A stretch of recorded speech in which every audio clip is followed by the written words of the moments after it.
The noise you learn to call normal, there is a version of anxiety that never screams. It does not show up as a panic attack or paralyze you in the middle of the street. It whispers. And it whispers so consistently, so quietly, that at some point you stopped noticing it was even there. You just called it your personality, that low-grade restlessness you feel when nothing is technically wrong. That is it. The way your mind immediately jumps to what could go wrong before anything has gone wrong, that is it. The subtle tension in your shoulders at the end of a completely ordinary day, that is chronic anxiety disguised as a character trait, and most people carry it for years without ever questioning whether it actually belongs to them. When a feeling stays long enough, the brain stops flagging it as unusual. It becomes the baseline. It becomes normal. And once something becomes normal, you stop looking for a way out, because you no longer see it as something you are in. You see it as who you are. That is the trap. Not the anxiety itself, but the moment you absorbed it into your identity. The noise you learned to call normal is not normal. It is a pattern. And patterns, unlike personalities, can be changed. The first step is simply learning to hear the noise again, not to fight it, but to recognize it for what it actually is, a signal that has been running in the background so long that you forgot it was never supposed to be permanent. The mind that traveled through time without you. Right now, where is your mind? Is it here, fully present? Or is it replaying a conversation from last week, rehearsing an argument that has not happened yet, or simulating everything that could go wrong by Friday? If you answered yes to any of those, you are not unusual. You are just doing what an anxious brain does by default. You are time traveling. The anxious mind does not use the ability to reflect on the past and anticipate the future in right doses. It uses it compulsively. It drags you into timelines that either no longer exist or may never exist at all. And while your body sits here, your mind is somewhere else entirely, fighting battles that are not happening right now. Every moment your mind spends in the past, it spends energy on something you cannot change. Every moment it spends in the future, it spends energy on something that has not arrived yet. That leaves almost nothing for the only place where clarity actually lives. The present moment. The anxious brain is chronically overdrawn because it is paying for 3 timelines at once. The mind that traveled through time without you is not your enemy. It is a brilliant but exhausted navigator that never learned to rest. Your work is not to shut it down. Your work is to call it back. Because every time you return to the present, you are not just reducing anxiety. You are building the exact mental muscle that makes clarity possible. Why thinking more solves less? At some point, someone convinced you that the answer to a problem was to think about it harder, to examine it from every possible angle until the solution revealed itself. For certain kinds of problems, that works. But for anxiety, that strategy does not just fail. It makes everything dramatically worse. And your brain will not tell you this on its own, because your brain is the one doing it. Rumination is what neuroscience calls what most people call overthinking. And what researchers have discovered is both fascinating and alarming. When you repeatedly think about a problem without moving toward a solution, you are not processing it. You are reinforcing the neural pathway that keeps it alive. Every return to the same anxious thought makes that thought stronger, faster, and more automatic. You are training your brain to be better at being anxious. The anxious mind feels like it is solving. It feels productive and responsible. But that feeling of progress is an illusion. You are not moving toward resolution. You are running on a treadmill that looks exactly like a road, motion without direction, effort without arrival. The way out is not more thinking. It is a different kind of thinking. The anxious mind asks, what if this goes wrong? The clear mind asks, what is the one thing I can do right now? That shift, from panoramic worry to focused action, is a skill. And it begins with recognizing what you have been doing and making a deliberate choice to do something different. The body knew before you did. Before your mind formed a single coherent thought about what is making you anxious, your body already knew. Your shoulders were already tight. Your jaw was already clenched. Your stomach was already signaling that something felt off. You probably dismissed those signals, told yourself you were tired, that it would pass. But your body was not being dramatic. It was doing its job. The problem is that nobody taught you how to listen to it. The nervous system processes threat faster than conscious thought. That preparation shows up as tension, a racing heart, shallow breathing, a gut feeling that something is wrong. These are not random physical sensations. They are data. Precise, intelligent, physiological data that your body generates before your mind has caught up. The mistake most people make is treating these signals as problems to suppress rather than messages to decode. They override the gut feeling with logic that sounds reasonable, but ignores what the body already knows. And in doing so, they cut themselves off from one of the most accurate sources of information available to them. When you notice the tension in your chest before it becomes a full anxiety spiral, you create a window. A small but powerful window between stimulus and response. In that window, you can ask the body what it is responding to instead of letting the mind spiral. Your body is not the obstacle. It is the earliest and most honest voice in the room. Learning to hear it changes everything. The anxious identity. Who would you be without that weight? Who would you be if you were not anxious?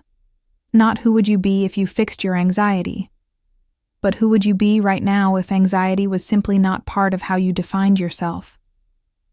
That question lands with unexpected heaviness for most people who have lived with anxiety for a long time. Because somewhere along the way, anxiety stopped being something they had.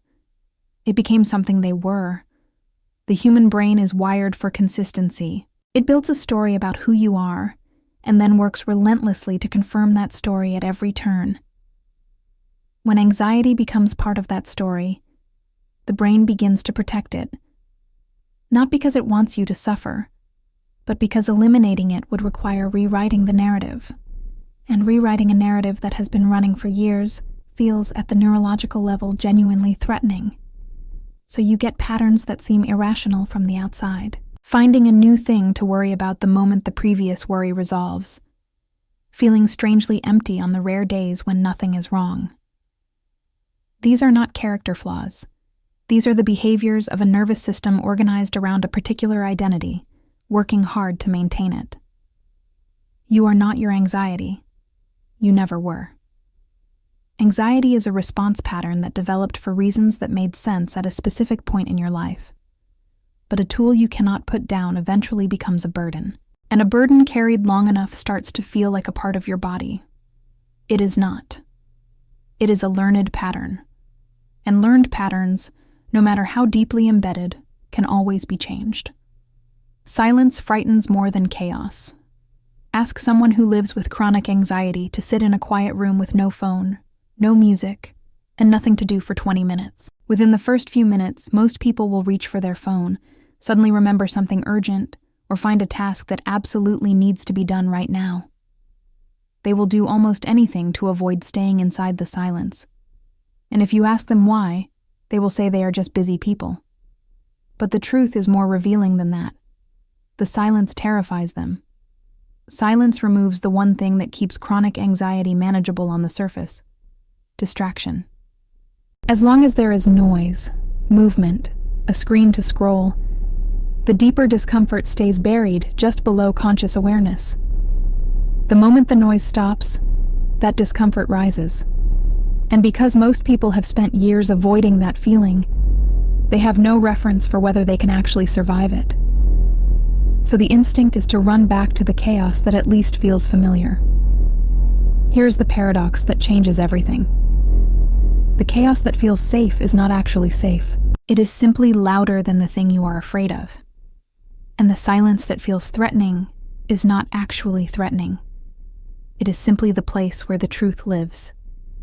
Every genuine insight, every moment of real clarity, Every decision that actually aligned with who you are came in a quiet moment. Not in the middle of scrolling, in a moment when the noise dropped low enough for you to hear yourself think. Choosing silence is one of the most courageous acts available to someone who has been running from their own inner world. It is the act of saying, "I am ready to hear what is actually here." Emotion is not truth. It is speed. There is a moment every anxious person knows intimately. Something happens, a message arrives, a plan changes, someone says something unexpected, and before you have processed a single fact about the situation, you already feel certain about what it means. Certain that it is bad. Certain that it is your fault. Certain that the worst interpretation is the correct one. That feeling arrives so fast and so completely that questioning it feels almost absurd. But that certainty is not truth. It is speed. The amygdala reacts to perceived threats in milliseconds. It does not wait for context, consult your values, or reason through the situation. It fires fast and floods your system with a chemical response designed for danger. That response was useful when the threat was physical. It is considerably less useful when the threat is an unanswered text or an ambiguous comment from your manager. But the brain responds with the same urgency regardless of the actual source. What this means practically is that the intensity of what you feel is not an accurate measure of what is actually happening. Feeling devastated does not mean the situation is devastating. Feeling certain does not mean your interpretation is correct. It means your nervous system moved faster than your reasoning. And reasoning, arriving later, often makes the mistake of building a logical case around an emotional conclusion rather than examining whether that conclusion was accurate at all. Emotion is information, not instruction. A feeling tells you something registered as significant. It does not tell you what it means or what to do about it. That part belongs entirely to you. The environment that thinks for you. You have been blaming yourself for not being able to focus, for feeling scattered, for the anxiety that seems to arrive out of nowhere. But what if the reason is not inside you? What if it is surrounding you? What if the environment you move through every single day has been quietly and systematically doing your thinking for you, and the thoughts it generates are almost entirely anxious ones? The human brain did not evolve in an environment of infinite information. It evolved where stimulation was meaningful and sparse. That same brain now lives inside a world of notifications, breaking news, social comparisons, and digital surfaces designed by engineers whose entire job is to prevent you from looking away. And it responds to all of it the same way it responded to a sound in the forest. With urgency, with alertness, with the persistent physiological state that, when it never fully resolves, becomes chronic anxiety. The brain cannot distinguish between a threat requiring immediate physical action and a notification requiring nothing at all. Both trigger the same alert system. Both pull cognitive resources away from clear thinking and redirect them toward vigilance. And a brain in constant vigilance cannot access clarity. Not because it is broken, but because clarity requires a nervous system that feels safe enough to think expansively. Taking back your mind begins with taking back your environment, deliberately. Choosing when information enters your life, rather than allowing it to arrive at will. Every boundary you place between yourself and unnecessary stimulation is not a limitation. It is an act of cognitive reclamation. Your environment is either working for your clarity or against it. There is no neutral position. The art of deciding with less and better. By the time most people reach the middle of their day, they have already made hundreds of decisions. What to wear, what to eat, which message to answer first. None of these feel significant in isolation, but collectively, they are draining something most people do not realize is a finite resource: mental energy. And when that resource runs low, the brain does not just make worse decisions. It becomes significantly more anxious. Decision fatigue and anxiety are not separate problems. They are the same problem wearing different faces. As the number of decisions a person makes increases, the quality of each subsequent decision measurably declines. The brain begins defaulting to two strategies: impulsive choices requiring no deliberation at all, or complete avoidance, which feels like indecision, but is actually an exhausted brain refusing to engage. Neither produces clarity. Both produce the familiar sensation of feeling overwhelmed by things that should feel manageable. The most mentally clear people understand something most people do not. The goal is not to make better decisions under pressure. The goal is to reduce the number of decisions that require pressure in the first place. Every decision you can systematize or eliminate entirely is cognitive energy that stays available for the moments that actually matter. When the ordinary is handled by structure, the extraordinary gets your full attention. When you stop spending clarity on what to have for breakfast, you have more clarity for what actually changes your life. Start with one area where a standing decision would eliminate a recurring one, not as a productivity hack, as a clarity practice. Clarity is not certainty. It is direction. There is a version of clarity that most anxious people are chasing without realizing it is not real. The version where every question has been answered, where every risk has been accounted for, where moving forward feels completely safe because nothing has been left unknown. That version does not exist. It has never existed. And the relentless pursuit of it is one of the most sophisticated anxiety traps there is, because it disguises itself as responsible thinking while quietly keeping you frozen in place. The need for certainty is not a personality quirk. It is a fear response. If you can know everything in advance, you cannot be caught off guard. If you can predict every outcome, you cannot be blindsided. The anxious mind builds elaborate mental structures around this belief and calls the building of those structures preparation. But preparation that never ends is not preparation. It is avoidance with a more respectable name. Real clarity does not feel the way most people imagine. It does not feel like the complete absence of doubt. It feels like direction, like knowing which way is forward, even when the full path is not visible. Like being able to take the next step, not because you are certain it will work, but because you are clear about what you value and what matters enough to act on, despite the uncertainty. You do not need all the answers to take the next step. You need enough clarity to know what the next step is, and enough courage to take it without the safety net of certainty underneath you. Every time you choose to move forward without complete certainty, you are training your nervous system to trust itself. And a nervous system that trusts itself is the clearest mind you have been trying to find. The therapeutic power of naming. What you feel. There is a moment most people skip entirely when anxiety arrives. The moment between feeling something and reacting to it. In that moment, there is a practice so simple it sounds almost dismissive, and yet so neurologically powerful that neuroscientists have dedicated years to understanding why it works. The practice is this: naming exactly what you are feeling with precision in words. Not vaguely, not broadly, not just saying I feel stressed, but stopping, looking inward, and finding the most accurate word for what is happening inside you right now.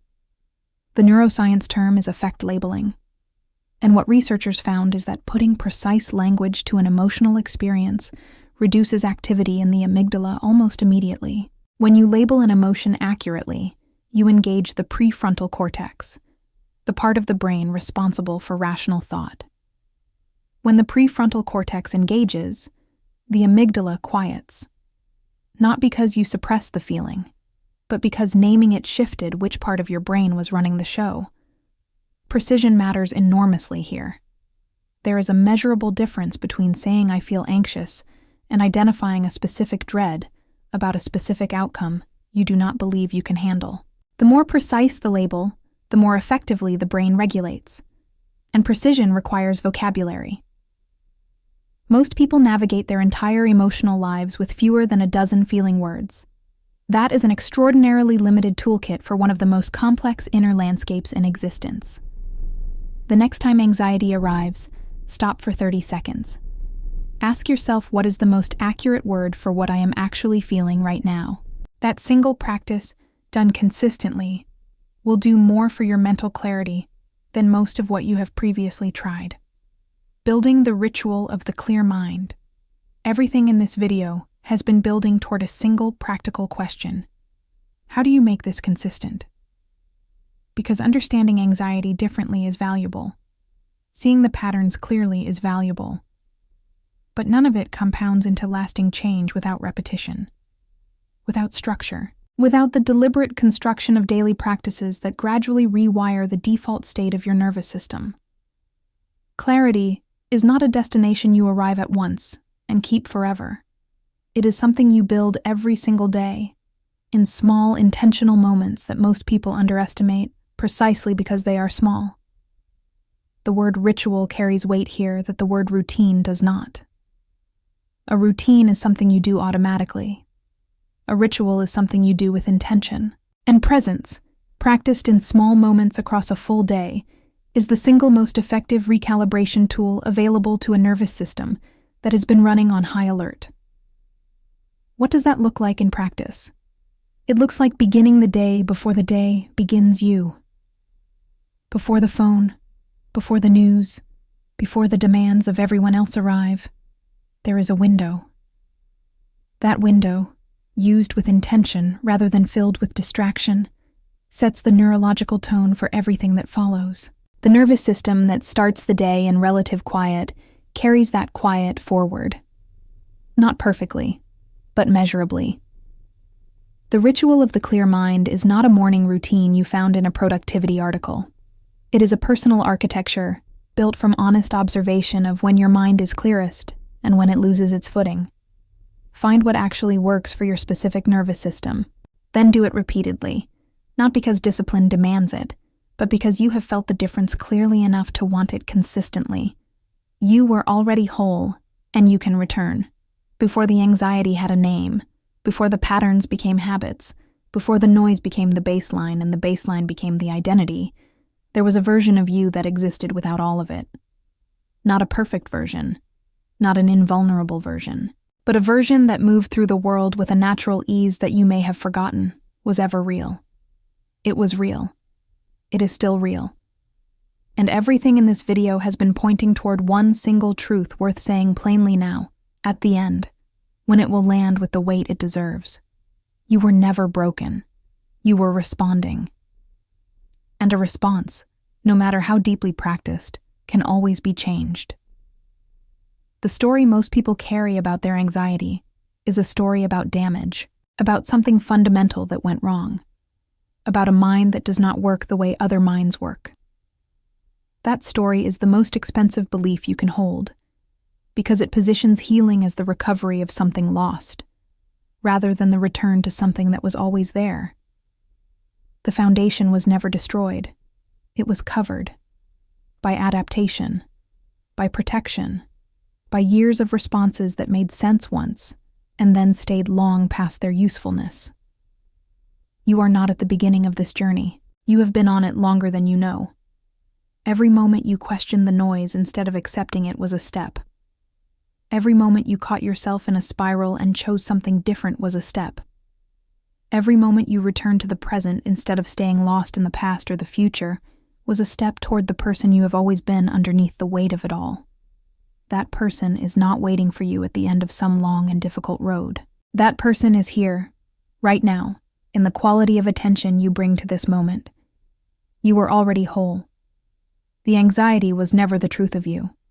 It was simply the loudest thing in the room for a very long time. But loud is not the same as true. And now, finally, you know the difference.